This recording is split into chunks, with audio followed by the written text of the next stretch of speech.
friendo, Steve here. Welcome back to the channel. So AEW Double or Nothing is coming up today in just a few hours. We're going to be doing our live reactions over there at Going in Raw, so go check that out. It should be a lot of fun if you want somebody to watch it with. That's always a lot of fun. Of course, I'm trying to get this video up ASAP because it's happening in a couple hours. But if you're coming to this video after Double or Nothing has already aired, that's cool. You can take a look to see how they booked it and what I'd like to see at AEW and compare and contrast. Before I get started, let me ask you a favor. Give this video a thumbs up and hit that subscribe button. I'm trying to grow the channel over here at Wrestle Juice at the Friendoville. So let's hop right into this. We're going to kick things off with the kickoff match, the buy-in, Serena Deeb, the champion of the NWA Women's Division, versus the challenger Riho, the very first AEW Women's Champion. As far as what I'd like to see in this match, Serena Deeb's been champion for a long time. It'd be kind of a shocking moment, although not really appropriate for a pre-show on an AEW pay-per-view, for Riho to capture this championship. Maybe, because it's happened in the pre-show and who really cares, it goes to a time limit draw. I don't know what the time limit is for matches like this. Let's say it's, I don't know, 30 minutes? Could you do a 30-minute match in a kickoff for a pay-per-view? Why not? What else are you going to do? Run a bunch of video packages? Sure. Have this go to a time limit draw.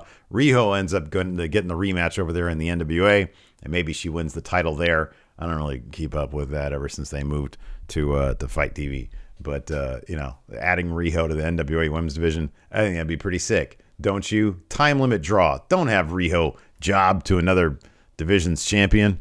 There we go. Moving on. Next up, we've got Miro, the current AEW TNT champion, taking on Lance Archer. This should obviously just be, honestly, they should have booked this as like a Falls Count Anywhere match or like a no disqualification match, because it's just two monsters doing monstrous things to each other, just battling it out. I think Miro probably should exploit Lance Archer's weakness, in this case, old Jake Roberts. I love Jake Roberts. I think he's great. You should check him out in the latest episode of Dark Side of the Ring. He was terrific when he's talking about the Ultimate Warrior. But I think maybe you have Miro put Jake Roberts, maybe he ties up Lance Archer using handcuffs or a bull rope or something, while he puts Jake Roberts in the game over, and Lance Archer has to either submit on behalf of Jake Roberts to get Miro to stop doing that, or it significantly distracts Lance Archer to see his mentor go down like that, like a sack of potatoes. And Miro takes advantage of that, showing that he is ruthless. He is Miro, and everybody dies, but Lance Archer is going to die first. I love Lance Archer. I think he's great. Maybe after that, if that happens, like split him from Jake Roberts. I don't know. Lance Archer's kind of that guy who they keep on flipping babyface, heel. You want to be careful with that. He's a babyface now, so maybe he stays with Jake Roberts. Next up, we've got Sting and Darby Allin versus Scorpio Sky and Ethan Page. I don't think there's a chance in hell that Sting and Darby Allin are going to lose to Scorpio Sky and Ethan Page. It's still really early in Sky and Page's time as tag champions. They're kind of booked like generic bad guys, and they're definitely not the ones to get the pin on either Darby or Sting in this match. It's Sting's first time back live in a ring in like 5 years, something like that. And he should, and he's going to tap out Scorpio Sky. If I were booking this, it'd be a situation where Sting does a double Scorpion Deathlock to Sky and Page, stacks them, turns him over, gets him in the Deathlock, while Darby Allin goes up top, drops a coffin drop on both these guys, and then they do like a double pin thing. That might actually not be far from how this is booked, because this is going to be, I think, the match that's going to send the crowd going crazy and happy and ecstatic. Pandemic's almost over. We got a full crowd. Sting's back. He's going to be dropping people with the death drop. He's going to be locking people up with the Scorpion Deathlock. I think it's going to be great. That's what you do. You have him stack these guys. Darby Allin does his coffin drop on them both, and then they both get the pin on Scorpio Sky and Ethan Page. And then, maybe you can have Sky and Page build some sort of dynamic where they come off as interesting and not just sort of generic bad guys. I think they're both great. They got a lot of upside. Scorpio Sky's like 50 years old. It's got a lot of upside. Anyways, moving on. Next up, we've got Hangman Adam Page versus Brian Cage with Team Taz. Obviously, Adam Page is going to get the win here. Like, that's totally going to happen. What I'd like to see is Adam Page totally get the win here. That's going to happen. You're going to have all sorts of Dark Order shenanigans here. Maybe, you know what you could do? Maybe you could book this kind of thing, kind of like you had Brock Lesnar versus John Cena back at SummerSlam years ago when Brock Lesnar just decimated John Cena. And in that case, John Cena lost. But maybe Cage can do the same kind of thing that he does here with Adam Page that he did in the match where Adam Page lost to him. He power bombs him out there on the stage, but then he power bombs him on the outside. He power bombs him out in the crowd. And then Page still finds a way to hang on and beat this guy. It shouldn't be like, oh, all things being equal, Hangman Adam Page can beat Brian Cage. It should be, even with him being busted open like he was on the Go Home episode of Dynamite, he should still be able to beat Brian Cage. And of course, that drives Team Taz insane. But Team Taz does get a win of sorts, because up next we've got the Casino Battle Royale for a future AEW World Championship opportunity, a title shot, if you will. And we've got a bunch of people in this match. We got Christian Cage versus Matt Sydal versus Powerhouse Will Hobbs versus Penta versus Jungle Boy, Matt Hardy, Mark Quinn, Isaiah Cassidy, The Blade, Evil Uno, Colt Cabana, 10, Griff Garrison, Brian Pillman Jr., Max Caster, Anthony Bowens, QT Marshall, Nick Camarado, Dustin Rhodes, Lee Johnson, and TBA. Let's be honest, TBA really should be Nick Gage. He's got a huge high profile right now from Dark Side. I heard rumors that he was supposed to be in last year's Casino Battle Royale. So I think it'd be a lot of fun to see Nick Gage out there doing some crazy shit. Maybe not too crazy, but still be cool to see him do some crazy shit. Maybe he brings a light tube out and it freaks everybody out. What I really want to see in this match, though, is Christian Cage, who's obviously going to win it. I'd like to see him not win this thing. He's got Matt Sydal, who he fought like a couple weeks ago, who might be gunning for him. He's definitely got Powerhouse Hobbs gunning for him. And I kind of feel like on the Go Home episode of Dynamite, when they were squaring off backstage, that might foreshadow Christian Cage being taken out of this match by Will Hobbs. That's a possibility. I think there's one name here who hasn't, to my knowledge, got a world title shot. But I feel like he needs to be the next guy that AEW needs to focus on in terms of, hey, we're going to make this guy a star. And that is, of course, Jungle Boy, of course, Jurassic Express. They're very, very over as a team. And I feel like he needs to start breaking out of that if they're going to build him to be a huge star in the future, 5 years down the road or whatever. You start that process now. You know, Jungle Boy ends up winning this thing. Maybe. I mean, here's the thing. So many of these names sort of take each other out of the game. You've got Dustin Rhodes and Lee Johnson. You got QT Marshall and Nick Camarado. All those guys, they're all feuding right now. So they all take each other out of it. I kind of feel like in some cases you got some tag teams here. Max Caster and Anthony Bowens are in this. Brian Pillman Jr. and Griff Garrison are in this. They all take each other out as well. Same could be said about the Dark Order. 10, Colt Cabana, Evil Uno. They kind of take each other out. You got a Private Party in here. They probably take each other out as well. Matt Hardy and The Blade, they're in the same faction. Penta, I don't know what you do with him.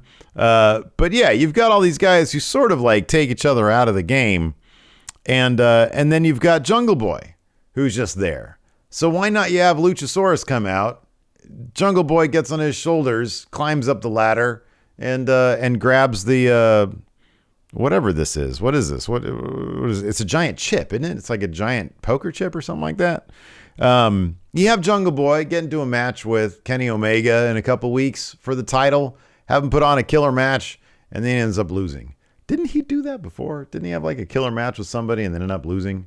I don't remember. Anyways, that's what you do, Jungle Boy. And then maybe he ends up being the guy who takes the TNT title off of Miro 6 months from now.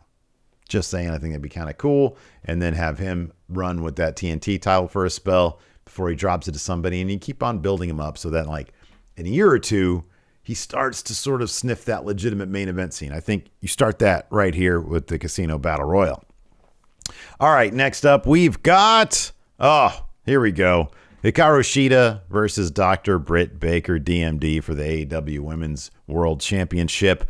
I know a lot of people think right now is Britt Baker's time. I think, and I do think that she's going to win this match. I also kind of feel like Hikaru Shida has not been given even close to enough of a spotlight in AEW. I feel like you keep the title on her here. Which would be a surprise. Britt Baker has sort of proven that she doesn't need the title to stay relevant. She had that terrific feud with Thunder Rosa. That was awesome. Her rising up the rankings to take on Shida has been pretty cool and a pretty good story. She got her toy finally. She is the person who kind of doesn't need the title. If Shida loses that title, I don't really know what they're going to do with her. I'm sure they can come up with all sorts of things. But I kind of feel like you keep the title on Shida here. Maybe Rebel tries to interfere on Britt Baker's behalf, and that doesn't go well. And so Britt ends up losing her title shot here, and then maybe she gets into a thing with Rebel. Maybe you start elevating Reba into a competitor of her own. She'd be a huge babyface if she went against Britt Baker. I think that's what you got to do with the women's division, man. I think if you have these opportunities to build characters in the women's division, you do that as much as possible because, up until recently, it's had sort of a knock as not being on par with other promotions. I kind of don't feel that way. I think they're doing really good with the women's division now. But I feel like you take that championship. She just got the brand new one. You keep that on Shida for a little while longer. Britt Baker has plenty of time to be a real killer champion. It doesn't have to be now. It could totally be now. Doesn't have to be now. That's how I feel that should go. Again, I kind of feel like Britt Baker's going to win here, but I don't think it's a given. Let's see here. Next, we've got the Young Bucks, Matt Jackson and Nick Jackson, of course, taking on Mox and Eddie Kingston for the AEW World Tag Team Championships.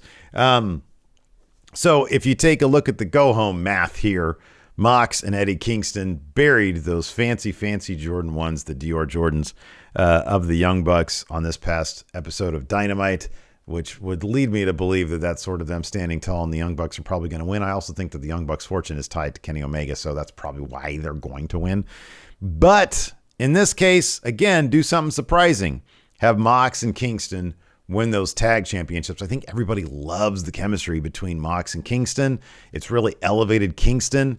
It's sort of almost maybe kind of to Mox's level, even though I think he's going to be one taking the pin here. But no, you have them win. You have them beat the Young Bucks. That's a huge roof being blown off the building. There is no roof at Daly's Place, but you get what I'm saying. Fans will go absolutely apeshit for this if Mox and Kingston get the win. They're the guys who play dirty. I know the Young Bucks do too. But if you want to establish these two guys as the dirtier players, metaphor them burying those shoes in the dirt, maybe that's a thing. Maybe they're going to out dirty the Young Bucks, and they're supposed to be the good guys here, Mox and Kingston. So I don't think that's a terrible way to go. Again, some surprises here, and it's a possibility. I think that might happen, but we'll see. Next up, we've got the AEW World Championship match. We've got Kenny Omega versus Orange Cassidy versus Pac. I know Kenny Omega is totally going to win this. It's a triple threat. Everybody can look good in a triple threat. But man, I feel like one weakness of AEW is the predictability of their title, of their AEW World title lineage. I sort of knew, everybody kind of knew that Jericho was going to be the first guy. Everybody knew when Mox was going to win it. Everybody knew that when Kenny was going to win it. I feel like you got to go back to the Attitude Era. Remember when Stone Cold Steve Austin won that title at WrestleMania 14? Who took it off him? Kane. It was sort of like a what? But it made for really exciting storytelling. It made for very unpredictable storytelling. So maybe you have Orange Cassidy. They already got that great shot of him with the title. He looked great. Why don't you have him win that title in this match in shocking fashion? That crowd would explode. It would explode the internet. People would be tuning in on Dynamite, Friday, whenever it's on, to watch Orange Cassidy debut with that title. And then maybe on that episode of Dynamite, You have Kenny Omega win it back. That kind of shit happened all the time in the Attitude Era because they were so stacked with talent. Why not say, hey, this is AEW, we're stacked with talent too. Orange Cassidy supremely over. Give him that title for like a week. And then have Kenny Omega, like with a vicious streak, come back and win it back from him. Same thing with the Young Bucks. Like, what if they get spanked here, the Elite, and then they come back on the next episode of Dynamite or the episode of Dynamite after that, or the first new special episode, and they take all their gold back? It'd be a nice little wrinkle, and it would give Hangman Page, who I think is going to be taking that title back off of Kenny Omega in probably a couple months, it would give him something to clue in on. Oh, hey, there's a weakness. Whatever Orange Cassidy used in this situation to take out Kenny. Oh, there's a weakness there. I can exploit that. Adding to some story there. So, yeah, I think that'd be like a huge, massive moment if Orange Cassidy, and a very unpredictable one, if Orange Cassidy walked away with that title. That could be pretty great. I think that'd be great. Probably not going to happen, but it'd be pretty cool. And then we have the Pinnacle versus the Inner Circle in Stadium Stampede now. I believe Dax has already said this is not going to be a goofy comedy match. This is going to be more serious, more brutal. There seems to be some reporting. I think Louis Dangour on Twitter mentioned that he had heard that, yeah, this is going to be, some of this is already taped, and some of this is looking pretty violent, pretty brutal. I think that's great. I like the goofiness of the last one, but the participants sort of lent themselves to more comedy aspects of Stadium Stampede. So in this case, this is what I would do.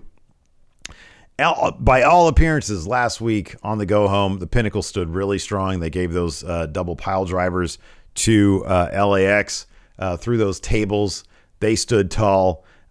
Here's what I think you do. I think you have the Pinnacle win this match. You disband the Inner Circle. Again, in AEW, everything should be, I'm not going to say everything should be, but you need shocking moments like that. I mean, what bigger, shocking, dominant moment would you have than the Pinnacle beating the Inner Circle? And the Inner Circle is chock full of guys who can get by on their own. I mean, it doesn't mean that Santana Ortiz can't still tag team.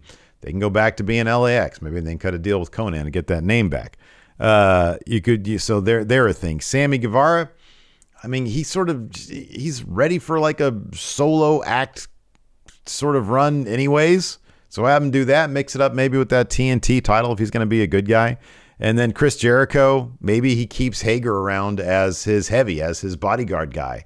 He's probably going to take some time off anyways for his elbow and maybe to go tour with Fozzy anyways. So why not? Why not have the Pinnacle win this match and establish themselves as just an absolute dominant force in AEW? I think that'd be pretty great. So yeah, that's what you do. You have them win. Maybe the Inner Circle is like on the precipice of winning, and the Pinnacle maybe through Wardlow. You know, he's their big monster guy. Maybe he's the guy to finally sort of put the Inner Circle out of their misery, and the Pinnacle wins. I think that'd be a good moment because you're going to have all sorts of like huge, like if this card goes down the way I'm talking about here, you'd have big moments like, you know, Orange Cassidy pulling out the huge win. So you need to balance that out with like some bad guys winning as well. And of course, my main event for the night is, of course, Cody Rhodes versus Anthony Ogogo. Here's how you book this match. It's really simple. During the introductions, Cody is hamming it up with his giant entourage draped in the American flag. Anthony Ogogo comes up to him. They start facing off, and then bang, sucker punch right to the gut. That's how you kick off before the match even starts. Cody throws up. There's like blood in his vomit. It's just really disgusting. The whole crowd just goes, oh my God. And then Ogogo like lands one right when the bell rings, right to the back of Cody's head, puts him down, and then pins him. And Ogogo just wins in shocking fashion. Cody leaves the company to be a dad for a little while, and then he comes back and re-challenges Ogogo, maybe at like All Out or something. I know it's only 3 months away.